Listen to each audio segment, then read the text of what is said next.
Route 2. Gietrzwałd, Łajsy, Unieszewo, Sząbruk, Naterki, Kudypy, Gietrzwałd.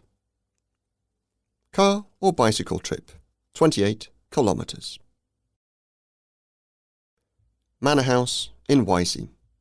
The former noble estate located here belonged in the 18th century to the Jankowski family and in the 19th century to the von Zabienski.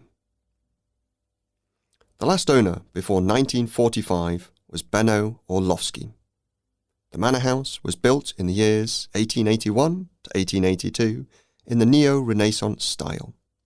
At the end of World War II, the building was partially burnt down. Later, it was reconstructed and rebuilt. Its shape was changed by adding a story in the middle part. It is now a private property. The manor house is a valuable architectural monument. It is a multi-storey brick and plastered building. Larger, square avant-courts were added to the lower and narrower central part. There is a high observation tower at the front and a large terrace facing the lake. The window openings are rectangular and semicircular with decorative cornice rims. The roofs of the side wings are flat, while the roof in the middle is low, gable. The park and the old farm buildings, including a red brick granary, have been preserved in the vicinity of the manor. One of the already vanished elements of the landscape is Marung Lake, where the manor house in Łajsy was built. We learn about the existence of the lake from old Gietrzwałd chronicles, as well as from historical maps and other written sources. One can also read from the memory of the landscape. Today, it is an increasingly fashionable trend in the field of geography of settlement or landscape heritage. There are meadows on the drained lake, and now there are ponds. Unieszewo, or Gietrzwałd. The village was founded on February the 15th, 1347, by the cathedral chapter in Sząbruk. In the past, it was called Schönfelder, which in German meant nice field, and Polish Warmians called it Gietrzwałd. Until today, despite the efforts of former residents, the name Gietrzwałd has not been restored. Where did the name Unieszewo come from? We know from official documents that after World War II, the Commission for Determining the Names of Places, at its meeting on March the 8th to the 10th, 1947, adopted the name of Unieszewo for the village. Why hasn't this beautiful Prussian Schönfeld been kept? In the Polish spelling, there were such native names as Buchwald, Gietrzwałd, Bronswald, or even the nearby Sząbruk. The following stories circulate in the local texts and oral traditions. In the spring of 1945, the sign with the German name of the town was removed from the station building and a new one was hung, Krasne Pole. A few months later, two officers were walking on the train station platform. One was definitely in a Russian uniform, and the other one was a commandant from Olsztyn, perhaps Colonel Jakub Prawin, plenipotentiary of the Polish government for the Mazourian district. After a while, priest Jan Hanowski from Olsztyn, returning from the visit to the parish priest in Sząbruk, entered the platform. At the sight of him, the Russian officer became very upset and took a pistol from its holster, aiming at the priest. The commandant reacted quickly and did not allow the priest to be shot, demanding an explanation. The Russian officer, Yuri Unihev, told the commandant that their priest asked him to save Olsztyn churches from burning down, promising him in return that he would go down in the history of this land. He kept his word. The churches remained intact, and the priest deceived him. Not long after this event, the Unieszewo sign was hung at the railway station, and it has remained so to this day. The second version says that in 1944, a small Soviet plane was circling the area, shooting at everything that was moving below. It also dropped small demolition bombs. The Germans took off in their planes from the airport in Gryźline and shot down a plane that fell into a lake near today's Unieszewo. In order to respect the heroic death of the Soviet pilot, it was decided to name the village after his surname. I wonder if it will ever be explained how it was really with the name change of the village. An important historical monument in Unieszewo is the building of the Polish school. The first school with the Polish language of instruction was established in 1920.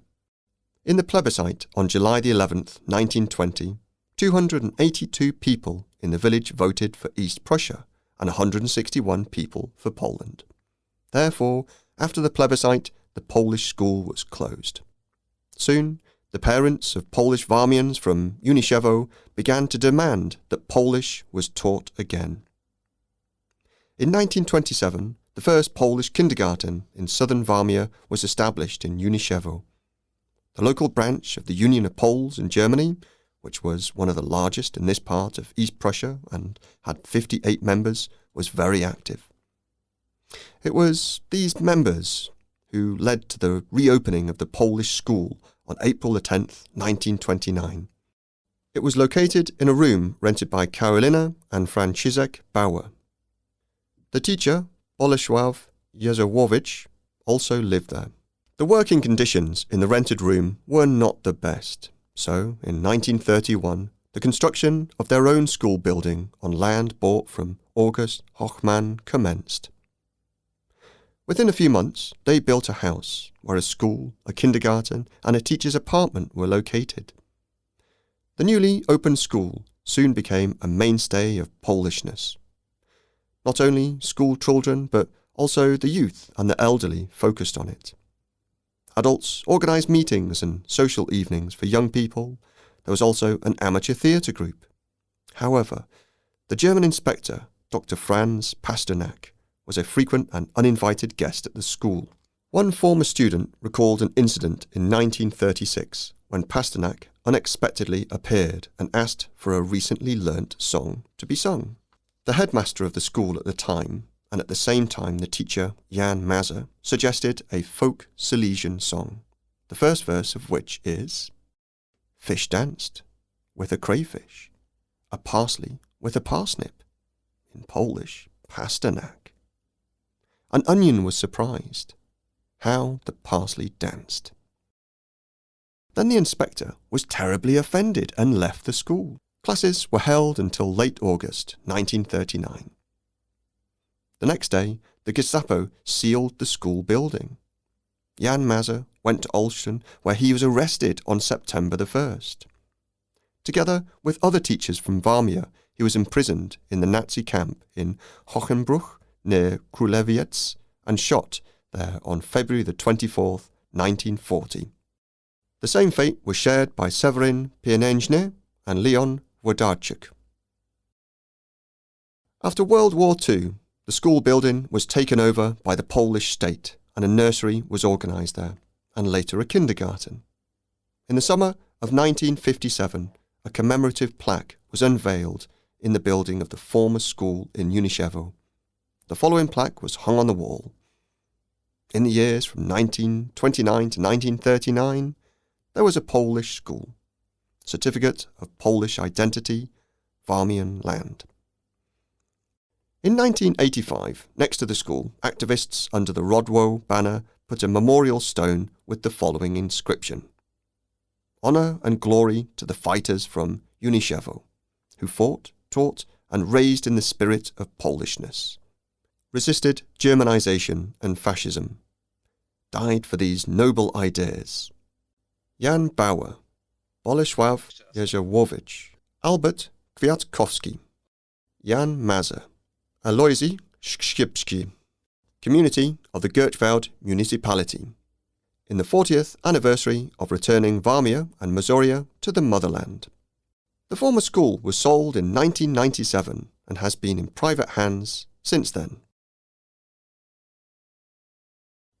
Sząbruk, a historical church and a beautiful bridge.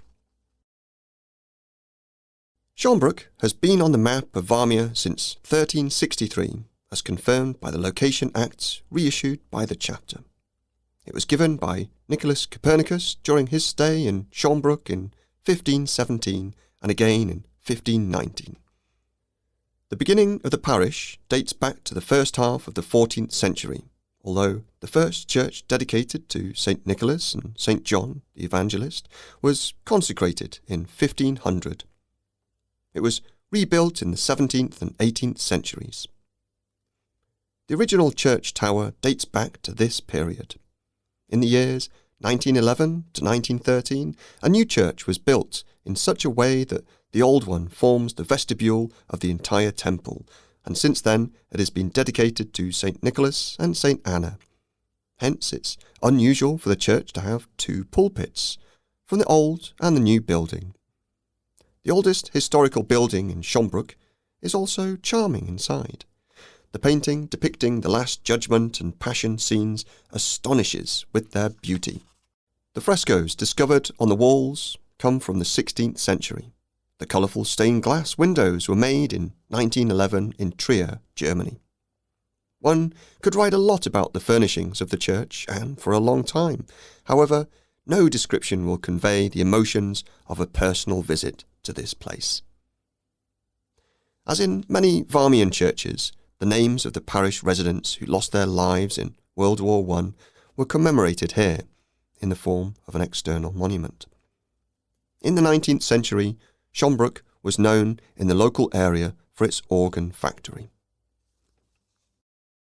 While visiting the beautiful historic church in Sząbruk, it is impossible not to notice a memorial plaque on one of the walls informing that the temple was visited by the royal couple from Belgium on October the 13th, 1977. How did it happen that Sząbruk got this honour? The Belgian Queen Fabiola and her husband Boudewijn were on an official visit to Poland. In the programme of their visit, the royal couple's wish was to hear a holy mass in a historic village church. The Warmia diocese, informed of this intention, prepared the Gietrzwałd temple for this visit. The road from Olsztyn to Gietrzwałd was reorganised by order of the provincial authorities.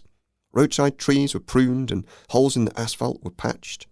However, the central authorities changed their mind at the last minute, fearing that the visit of the royal couple in such a famous place could lead to some kind of rally that would be difficult to control. And so the choice fell on Sząbruk. The Mass took place in the morning. Almost all of the students of the local school participated in it, along with the teachers and the then headmaster of the school, Władysław Umbras, who took commemorative photos. What was a big surprise for everyone was he did not bear any official or disciplinary consequences of it. And the monarchs were surprised that, in a communist country, students were attending the morning service before the start of lessons in such large numbers. Many students came to church with school bags. It was an unusual event that is still talked about here today. Another event remembered by many residents was the production of a documentary film made by Finnish TV about the departure of the Tham family to Germany. In the years of the People's Republic of Poland, many Warmian families left, not only from Sząbruk. Many noble people, good hosts and reliable professionals left Warmia land. The families of Klein, Konigan, Spork, Stefan, Lukowski and others still bring fond memories in Sząbruk. In 2007, on the initiative of local women, the Beautiful Bridge Association was established. The name of the village in German is Sząbruk, which in dialect sounds Piesiański Most, beautiful bridge. Where did it come from, since there is no and never has been any bridge in the immediate vicinity under which a river would flow? If a beautiful bridge, over what? The edges of what would it span? Or is it a bridge to heaven? An interesting story is connected with the name of the village.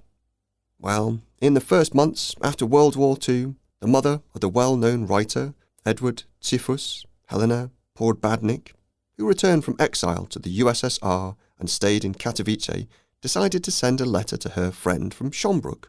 She did not know what the name was after the war. After all, it was taken by the Soviets from East Prussia and returned when Poland was already here. Therefore, she believed that the name of the village had changed as well. And she was right. She addressed the envelope with the name and surname of her friend and the address, Psakne Most Kelle Szofalda. And the letter was delivered. The postman must have been Varmian. The name of the association refers to this old Varmian name, but not only. Its main goal is the development of Sząbruk and the surrounding towns, and the activation and integration of the local community. A few years after its founding, you can see how necessary it was, and the founders' enthusiasm has not cooled down. The members have achieved a lot. In 2009, Sząbruk took first place in the Clean and Beautiful Farm Aesthetic Village competition, and a year later, an interesting historical path of the village was created. Still, new ideas are realised in the local Rural Cultural Centre in cooperation with Sząbruk Volunteer Fire Brigade and similar neighbourhood associations from Naterki and Unieszewo. For many years, a cyclical village tournament has been organised between the inhabitants of Sząbruk, Unieszewo, Gronit and Naterki.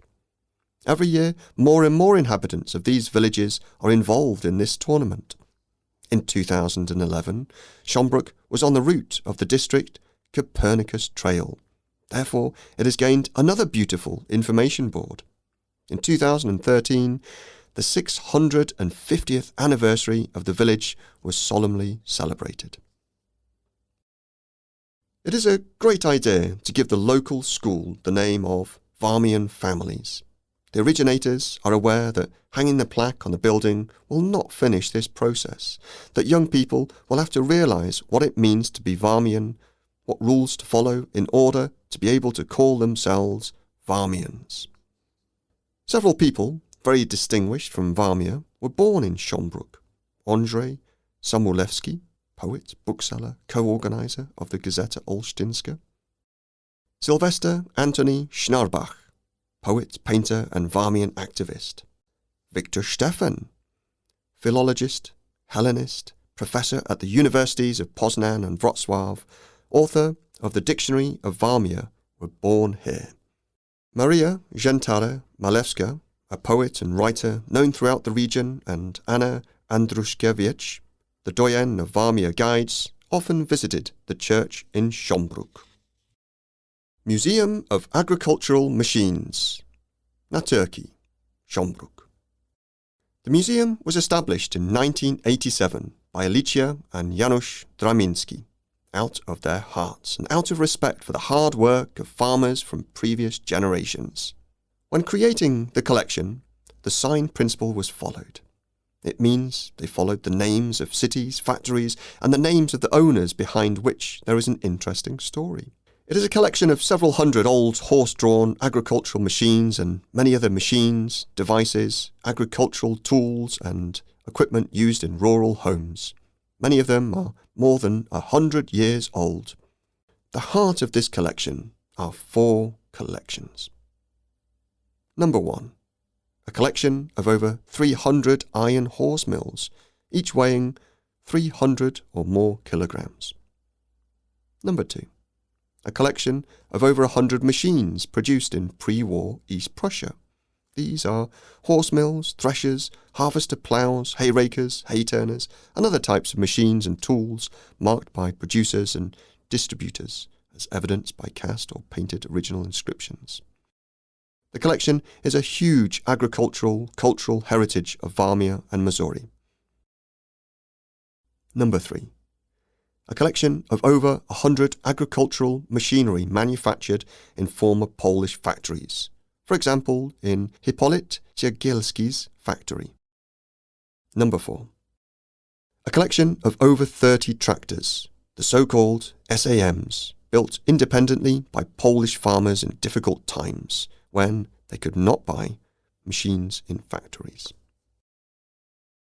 What is unique about these collections presented in the museum in Sząbruk? These are the only collections of this type in the world, and in addition, they are so numerous, overwhelming with their historical wealth and diversity. Many of this type of machinery in recent decades has been irretrievably lost, as farmers scrapped them on a mass scale. Cast iron and steel machine parts were melted in the smelters and the wooden ones were burned. This fact emphasizes the uniqueness of the collection. In addition, the Draminsky family has a rich library collection, old photos, catalogues, books, and agricultural guides from the old days. It is true that in some open-air museums, such as the Museum of Folk Architecture, Open-Air Museum in Olsztynek, or the National Museum of Agriculture and Agricultural Industry in Unieszewo, there are agricultural collections, but they are not as large as in Naterki and Sząbruk. Due to the world's largest collection of cast iron horse mills, 277 pieces, in 2018 they were entered into the Guinness Book of Records. For several years, the museum has been operating under the foundation Draminsky Foundation for the Preservation of Agricultural Technology Heritage in Warmia and Mazury. Kudypy Forest District. Kudypy Forest District is one of the oldest in Warmia and Mazury. It was established in the first half of the 19th century in connection with the reorganization of private forests. The enfranchisement of peasants deprived the landowners of free labour, and the hunting law of 1848 deprived the nobility of the right to hunt on peasant lands. This resulted in the introduction of reforms in the management of private forests. Another forest reform took place after Adolf Hitler came to power in Germany. Forest officers had a 3-level division. A forest manager was at the head of the forest district. He was in charge of several district forestries. The national forest offices supervised the forest districts. The seat of the National Prussian Forest Office was in Królewiec. There was a branch of this office in Olsztyn. It was superior to the forest districts of this province. In the Olsztyn province, 81 permanent workers were employed in the Kudypy Forest District in 1938. Additionally, seasoned workers joined them in different periods. In the same year, 123 women and 4 men participated in the afforestation works. The period of World War II required more than the usual use of wood. In the years 1939 to 1941, forests were felled in the amount of about 200% of the annual cutting area, and by 1945, even more. Otto Krieger performed the function of the forest manager of the Kudypy Forest District in the pre-war and post-war period. In 1926, the Kudypy Forest District included the following forestries: Kudypy, Stary Dwór, Wrześnie, Sielangowo and Gemerki Małe. Until 1944, the following forest districts were included: Skwary, Gronity, Pelnik and Tądłowki. The forest manager tried to meet the standards for wood supply imposed on him, for which he needed labour and appropriate equipment. From the beginning of the war, prisoners of war were brought to the territories of East Prussia to replace men called up to serve in the German army. Most of them were assigned to work in agriculture, but they also worked in forests. Several subcamps were established in the Kudypy Forest District. In November 1940, 25 French prisoners of war were working on felling and afforestation in the Kudypy Forest District. But in March 1942, a forest manager, in a letter to the Labour Office in Olsztyn, complained that due to diseases and sending prisoners to agriculture, there were only 5 French left to use in the entire forest district. Employment of forest workers, as of February the 20th, 1943, in the Kudypy Forest District was as follows: German workers, 41. Poles, 14. Prisoners of war from France, 5. In the entire Olsztyn province, Kudypy Forest District, Łajsy Piec, Purda, Ramuki, Wipsowo, the forests of Olsztyn District, the city forests of Olsztyn, the city forests of Barczewo. There were 180 German workers, 42 Poles, 17 Eastern workers, 5 French and 126 Russians. In November 1944, a group of 37 Italian prisoners of war, who were handed over by the Taborsh Forest District, went to work in the forests of Kudypy Forest District. They were deployed in the forestry of Stare Dvor, 17 prisoners, and Skwary, 20 prisoners. There was a decreasing number of local German workers, who were very important because they had several years of experience, and new workers and prisoners had to be taught everything. In October 1944, only 28 local workers worked in the forest district. To compare, in the winter of 1939, there were 105 of them. In order to comply with the imposed standards, the forest manager, Krieger, applied for an assignment of 90 forced labourers. By mid-November 1944, only 51 had arrived. The working conditions were very hard, and the winter of the turn of 1944 and 1945 was under artillery fire from the Red Army troops. In the spring of 1945, Ottokar Rudke, the forest manager, came to Kudypy Forest District. A new period in the history of forestry and hunting began in Warmia. 1945 was a very difficult year. There was no map data, no plans to organise the forest farm. Many areas were mined. Groups and remnants of soldiers from Wehrmacht troops were prowling. Yesterday's soldiers became foresters without changing the colour of their uniforms. Indeed, the afforestation level of the southern parts of the former East Prussia in 1945 was only 17.5%. It was a critical point in the history of the forests of the Masurian Lake District. Since then, a slow increase in the forest area has been recorded in this region. Moreover, game suffered as a result of acts of war. Ottokar Rudke was to organise forestry and hunting in the region. He was also one of the first organisers of the Polish Hunting Association in Olsztyn. He also organised a hunting club in Kudypy, which cared for the game, fed it, and conducted planned and not rapacious hunting. The forest manager, Rudke, went down in the history of the Kudypy Forest District, primarily as the one who carried out a full inventory of the forest in the area of the forest district. He began afforestation of former farmland on an unprecedented scale. In 1956, he resigned from the position of the forest manager in Kudypy. Witold Rutkowski took over from him. After retirement, Rudke settled in Bieszczad. Now his grandson, Kazimierz Słogocki, who is also interested in hunting and has a large collection of trophies, lives in his house. To honour all the deceased employees of the Kudypy Forest District on December the 22nd, 2014, next to the Forest Arboretum of Warmia and Masuri, commemorative boulders and a wooden cross were unveiled, dedicated to the first two forest managers, Ottokar Rudke and his successor, Witold Rutkowski. The ceremony was attended by families and employees of the forest district, with the former forest managers Leonard Kostka and the current one, Alfred Szlastki, the initiator of the ceremony. Arboretum in Kudypy. The Polish Forest Society, Forest Arboretum of Warmia and Masuri in Kudypy, is one of the youngest botanical gardens in the country, also known as a dendrological garden. The Arboretum, established in the early 1990s, currently covers an area of 15.69 hectares. Since 1999, it has been operating as an organisational unit of the Kudypy Forest District and belongs to the Council of Botanical Gardens in Poland, and since 2005, it has the status of a botanical garden granted by the Ministry of the Environment.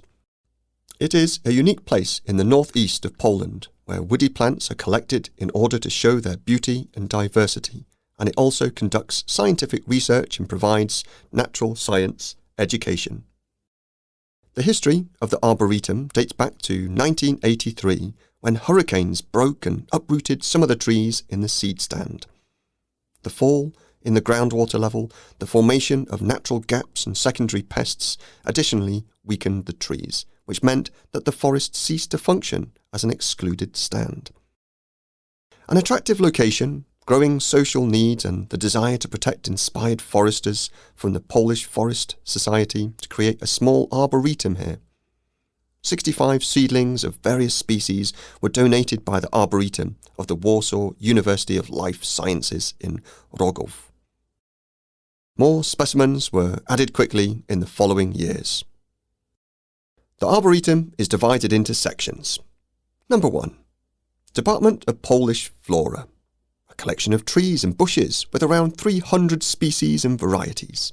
It is one of the most beautiful and numerous collections of native trees and bushes in Poland. Number 2. Collection part, a collection of trees and bushes with over 700 species and varieties. The most numerous are maples, over 30 species, cotton easters, 29 species, as well as honeysuckles and wild roses. There are rich collections of junipers, spruces, firs, and other conifers. Number 3. Natural forest. It is the most interesting part of the ancient natural forest with monument trees in terms of nature. In 2011, another educational attraction was created. Geological Lapidarium. In other words, a collection of stones and erratic boulders from the area of Warmia and Missouri. The latest investment of Kudypy Forest District is the Educational Chamber. In the new building of the Arboretum, we can find a nature corner showing the beauty of the nature of Kudypy forests, its vegetation and animals that live here. In the remaining part, there are historical exhibits related to the work of foresters and a geological exhibition. The newly opened facility is to be a place where children and young people will expand their knowledge about nature in a friendly and interesting way.